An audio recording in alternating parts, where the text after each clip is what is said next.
after, so last summer, midsummer, a crop circle occurred exactly the same day, but a year later, and this one was an enormous crop circle.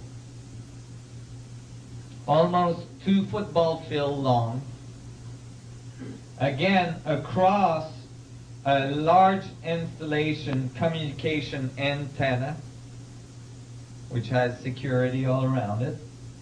Right across road, this is a huge crop circle. Can everybody see what it is? It's the side view of an alien head with a big eye, the nose, the mouth. Can everybody see that? Not fully. Oh, yeah. Can you see it better here? See his eye, his nose, his mouth. And look up here in front. He's got a hand like this. Right? It's the other hand. Right? Like this. And he's holding on to a CD. That's his thumb here, and that's his hand. Okay? He's holding on to a CD. They figured those guys are at CD technology level. We'll burn them one. So they burned us a CD, and sure enough, on the CD is a string of a binary code. What happens when you play that CD? Well, that binary code was decoded, and here's what it says. Be aware of false gifts, they're broken promises. This was last summer. Have we seen broken promises this year? Oh my God. This is very interesting. Much pain, but still time. Certainly a message of hope for all the people that have been working towards a new way of doing things on this planet. Believe there is good out there. And then we oppose deception. And the and has a bell sound. This is an ASCII code, so there's a bell sound typically to end a transmission. So I haven't had time to work on this so much because I'm publishing a unified field theory with a lot of math and a lot of work in it. And so I haven't had time to work on this, but I am convinced that there is an underlying code as well in this. Because these capitalizations are actually part of the code. So if you only read the words that are capitalized, you have false, broken promises, pain, believe, good, OP, deception. I don't know what OP deception is. Could be other people, it could be many things. But go ahead. Are the capitals at the beginning of the sentences part of the code? Yes, they are. How about the office of the president? Office of the President. The Office of President deception. We definitely have seen this year. Does the bell sound have a certain frequency? I don't think it does because it's just an ASCII code, you know, that gives a bell sound. So I don't think it has a specific frequency to it. So this is a direct communication, my friend. Go ahead. You kept saying that dates that they did this one day, same next year, the same date next year, the same date. You know what date that is? Well, it's August 15th, I believe. I'm not sure on that. You might have to verify. And I've been going on the net this year to see the crop circles of August, and the page is not updated past the 10th or the 11th. So I'm anxiously waiting to see if there's been another message this year. Direct binary message. There's been many crop circles But this year. usually, apparently, August 15 is always close to its radio telescope. I'm sorry? Is this close to radio telescope? Well, it's in England. The two that we saw, the two first one were right beside the radio telescope. The third one is further from the radio telescope, but then again, it's right beside a huge repeater antenna, which implies communication. So here, we're being talked to directly. They are getting closer and closer to contact. We're going to see this afternoon a little bit more of the influence that other species in our galaxy may have had on our planet early in its evolution, and how that relates to our current physics, and how that relates to the physics that I'm presenting to you today. Because there's a direct relationship. And it has to do with some of the monuments that are found all around the Earth. So when you look at this,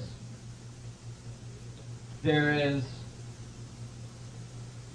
crop circles all around the world that are telling us about this structure of the vacuum. But when you look at nature, see, the proof of the pudding is that in this case, all of nature is included. Because, you see, if you take Einstein field equations, for instance, there is no human being that live in that world. There is nothing in Einstein field equations that describe how you got here. Okay? You can't put human beings in there. If you look at quantum equations for subatomic particles, there is nothing in that world in which you exist, neither. It's all probabilities. But if you have a unified field theory, then it should include all of the biological resolution. Okay? Well, when you look at biology, when you look at nature, what do you see? You see highly organized systems that generate fractal structures everywhere. Where is the fractal coming from? Look at the branch of a tree. They're all fractal structures. Look at the way the grass grows. They're all fractal structures. The way plants grow, the nervous system of your body, the veins of your body, all fractals. All very specific fractals that obey actually the phi ratio, 1.618. Always 1.618, smaller and smaller or bigger and bigger. Just like your finger. The end of your finger is 1.618 smaller than the middle part, and the middle part is 1.618 bigger than smaller than the third part. And your finger compared to your hand is 1.618 smaller, and your hand to your forearm is 1.618, and again, your whole body.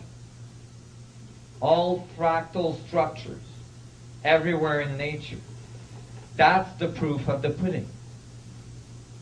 Actually, that fractal behavior of nature, according to this theory, emerged directly from the structure of the vacuum. The vacuum directs reality, and reality portrays the structure of the vacuum. So when you look at nature, you can see the vacuum geometry. And in such a theory, everything is included, including you. So then it is a fully unified theory. We're going to finish on this. We're going to just touch on it as we go. This is a presentation I did to the APS, the largest physics community on Earth. And I showed here in a scaling law, hello,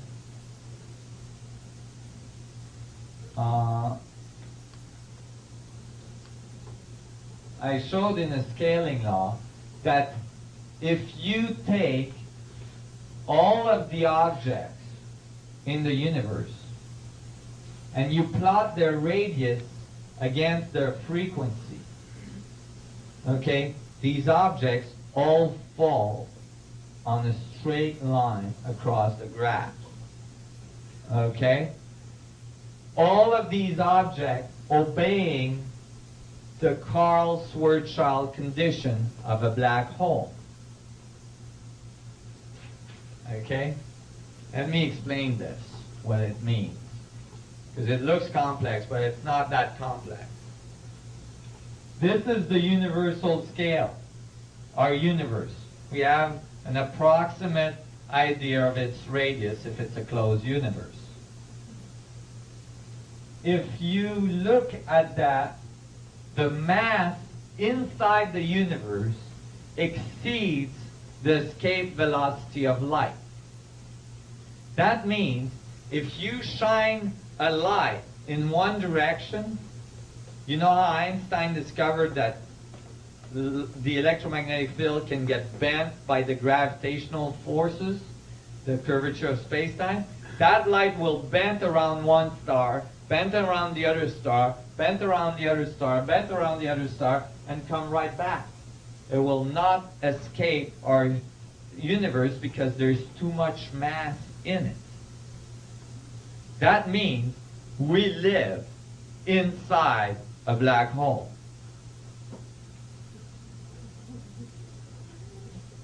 Let me reiterate that. We live inside a black hole. That's why when you look up in the sky at night, it's black.